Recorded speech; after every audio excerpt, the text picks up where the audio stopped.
बिस्मिल्लाहिर्रहमानिर्रहीम। कैसे हैं आप सब? उम्मीद करती हूँ कि आप सब खैर खैरियत से होंगे और बारान रहमत को दोनों हाथों से समेट रहे होंगे। Welcome back to my YouTube channel cooking tasty recipes. आज मैं अपने किचन में बनाने जा रही हूँ मज़ेदार सा कद्दू दाल का सालन, जिसकी रेसिपी मैं आपके साथ शेयर करूँगी। समर में ये बहुत ही मज़े का लगता है, ठंडा सालन होता है। आप इसको बनाएं तो ये बहुत ही मज़ेदार बनता है। तो सबसे पहले जो है मैंने बर्तन के अंदर हस्बे ज़रूरत ऑयल ले लिया है और एक अदद लार्ज साइज़ का ले लिया है प्याज, जिसको मैंने बिल्कुल बारीक सा चॉप कर लिया है। यहाँ पर जो है हम प्याज़ों का कलर चेंज कर लेंगे। तो प्याज़ों का कलर जो है विदिन 3 to 4 मिनट्स चेंज होना स्टार्ट हो जाएगा। ये बहुत ही मज़ेदार रेसिपी बनती है और इसकी जो तासीर होती है वो बहुत ज़्यादा ठंडी होती है। इसमें मैं शामिल करूँगी चने की दाल। चने की दाल को मैंने पहले ही बॉईल करके रख दिया था और ये बहुत ही टेस्टी और लजीज सालन बनता है। तो कुछ इस तरीके से अगर आप इसको बनाएंगे तो ये बहुत ज़्यादा मज़ेदार बनेगा। तो यहाँ पर जो है जैसे ही प्याज हल्के से सॉफ्ट होना स्टार्ट हुए हैं, इसके अंदर मैंने जो है एक चम्मच डाल लिया है ज़ीरा। आप यहाँ पर ज़ीरे का पाउडर भी इस्तेमाल कर सकते हैं। यहाँ पर मैंने फ्रेश जो ज़ीरा होता है ना, साबित, वो इसमें शामिल किया है। तो यहाँ पर देखें आहिस्ता आहिस्ता इसका कलर चेंज होने की तरफ जा रहा है। तो इसके अंदर मैं 1 टेबल स्पून के करीब जो है लहसुन शामिल कर लूँगी। लहसुन जो है फ्रेश है, अगर आपके पास लहसुन का पेस्ट है तो आप वो भी इसमें शामिल कर सकते हैं।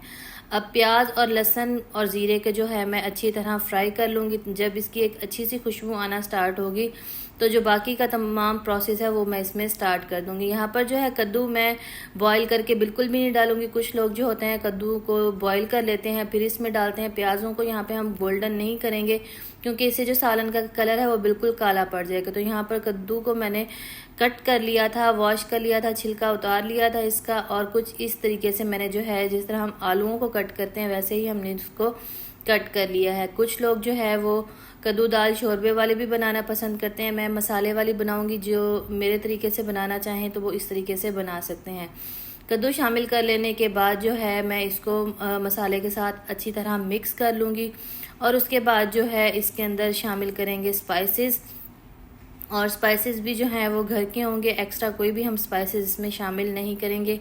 इसके अंदर फ़िलहाल कोई पानी वगैरह शामिल नहीं करेंगे क्योंकि कद्दू का अपना जो पानी है वो भी निकलेगा जिसमें ये सॉफ्ट होंगे। तो यहाँ पर जो है मसाले में मैं ले रही हूँ 1 टेबल स्पून के करीब मेरे पास सुरख मिर्च है। सुरख मिर्च की क्वांटिटी को आप अपनी रिक्वायरमेंट के मुताबिक कम या ज़्यादा कर सकते हैं। आप घर में जिस तरह से मसाले इस्तेमाल होते हैं आप उतने शामिल करें। हल्दी शामिल की है हाफ़ टी स्पून मैंने इसमें पिसा हुआ ज़ीरा शामिल किया है और इसके बाद हाफ़ टी स्पून ही मैंने इसके अंदर सूखा धनिया पाउडर शामिल किया है। ज़्यादा मसाले हम इसमें शामिल नहीं करेंगे क्योंकि ये फिर बहुत ज़्यादा स्पाइसी हो जाता है जो कि अच्छा नहीं लगता। और फिर हस्बे ज़रूरत ही मैंने इसमें जो है नमक शामिल कर लिया है।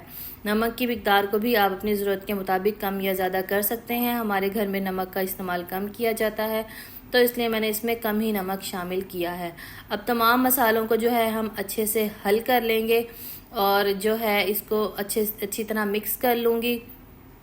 ये तासीर में बहुत ठंडा होता है और गर्मियों में स्पेशली ये सालन बहुत मज़े का लगता है और झटपट भी बन जाता है। आप इसको बनाएं और अपनी फैमिली को सर्व करें, ये बहुत मज़े का बनता है। तो ये देखें यहाँ पर मैंने इसको अच्छे से मिक्स कर लिया था और अब मैं इसको कवर कर लूँगी तकरीबन 5 से 6 मिनट के लिए, तब तक जब तक के हमारे जो कद्दू हैं वो अच्छे से सॉफ्ट नहीं हो जाते। तो ये देखें यहाँ पर आहिस्ता आहिस्ता कद्दूओं ने जो है अपना पानी निकालना स्टार्ट कर दिया है। इनका अच्छा खासा पानी निकला था जिसमें ये सॉफ्ट भी हुए हैं। और बहुत ज़्यादा हम जो है कद्दू को सॉफ्ट नहीं करेंगे क्योंकि ये जो बहुत ज़्यादा सॉफ्ट हो जाते हैं वो फिर खाने में मज़े के नहीं लगते। तो यहाँ पर जो है इसको मैं अच्छे से मिक्स कर लूँगी। हल्का हल्का जो ऑयल है वो भी निकलना स्टार्ट हो गया है।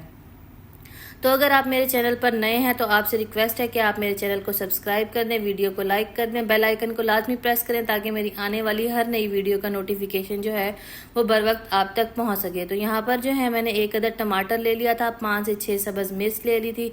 उन दोनों चीज़ों को मैंने अच्छे से ग्राइंड करके पेस्ट बना लिया था, वो भी मैंने इसी में शामिल कर लिया है। अब जो टमाटरों का पानी होगा उसमें भी ये अच्छे खासे जो हैं सॉफ्ट हो जाएंगे। टमाटरों के पानी को भी हम इसी में ही खुश्क करेंगे। आप देख सकते हैं कि इसके अंदर मैंने कोई भी एक्स्ट्रा पानी फ़िलहाल ऐड नहीं किया और यहाँ पर जो है ये अच्छा खासा इसका टमाटरों का पानी निकल आया था और जो है कद्दूओं का अपना भी पानी अच्छा खासा निकलता है। तो ये इसी के अंदर ही अच्छे खासे जो हैं कुक हो जाएंगे। यहाँ पर ग्रेवी और कद्दू जो है वो अच्छे खासे कुक हो चुके हैं और उसके बाद जो है इतना ही हम इसको कुक करेंगे और इसके बाद जो है इसके अंदर हम शामिल कर लेंगे चने की दाल। तो मज़ीद अच्छी वीडियोस के लिए आप मेरे चैनल का विज़िट भी कर सकते हैं। मेरे चैनल पे और भी मज़ीद अच्छी वीडियोस अवेलेबल हैं। यहाँ पर मेरे पास 4 अदद थी सब्ज़ मिर्च, जिनको मैंने सेंटर में से कट करके इसमें शामिल कर लिया था। मिर्च की क्वांटिटी मैंने भी अपनी ज़रूरत के मुताबिक ही रखी है। मैंने सब्ज़ मिर्चें डालने के बावजूद भी जो है मेरे मिर्चों की जो है क्वांटिटी वो उतनी ही थी जितनी कि हम डेली बेस पर घर में इस्तेमाल करते हैं। यहाँ पर चने की दाल जो है वो मैंने 1 कप के करीब ले ली थी। इसको भी मैंने बॉयल करके रखा हुआ था, वो भी मैंने इसमें शामिल कर ली है।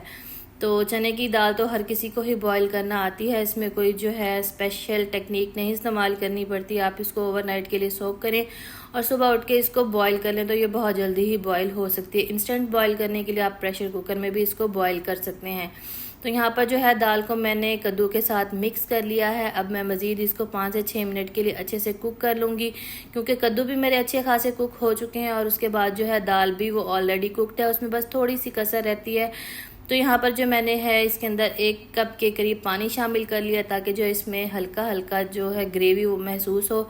उसके बाद जो है इसको मैं लो टू मीडियम फ्लेम पर कवर करके ठहरा दूंगी, ताकि पानी भी जो है इसका खुश्क हो जाए, मसाला इसका अच्छा से बन जाए और दाल की जो कसर रहती है वो भी इसमें पूरी हो जाए।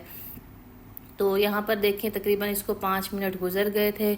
मेरा सालन बनकर रेडी है। आप इसके ऊपर लास्ट में सब्ज़ धनिया शामिल करें और उसके बाद थोड़ा सा गरम मसाला शामिल करें तो ये मज़ेदार सा सालन बनकर रेडी है। ये झटपट बन जाता है, बहुत ज़्यादा टाइम नहीं लेता, तो लगता भी बहुत मज़ेदार है। आप इसको चपाती के साथ, रोटी के साथ या तंदूर की रोटी के साथ भी अपने घर वालों को सर्व कर सकते हैं। तो ये देखें यहाँ पर लास्ट में मैंने इसके अंदर थोड़ा सा शामिल किया है गरम मसाला। सब्ज़ धनिया मेरे पास अवेलेबल नहीं था, अगर आपके पास है तो वो आप इसमें शामिल करें, तो अदरवाइज़ आप इसको स्किप भी कर सकते हैं। तो ये देखें यहाँ पर मज़ेदार सा मेरा सालन बनकर रेडी है और इसको मैंने सर्व कर लिया है। तो इसके साथ ही मुझे इजाज़त दें, दुआओं में याद रखें। इंशाल्लाह अगली वीडियो आपके साथ बहुत ही मज़े की जो है वो मैं शेयर करूँगी। तब तक के लिए अल्लाह हाफिज़।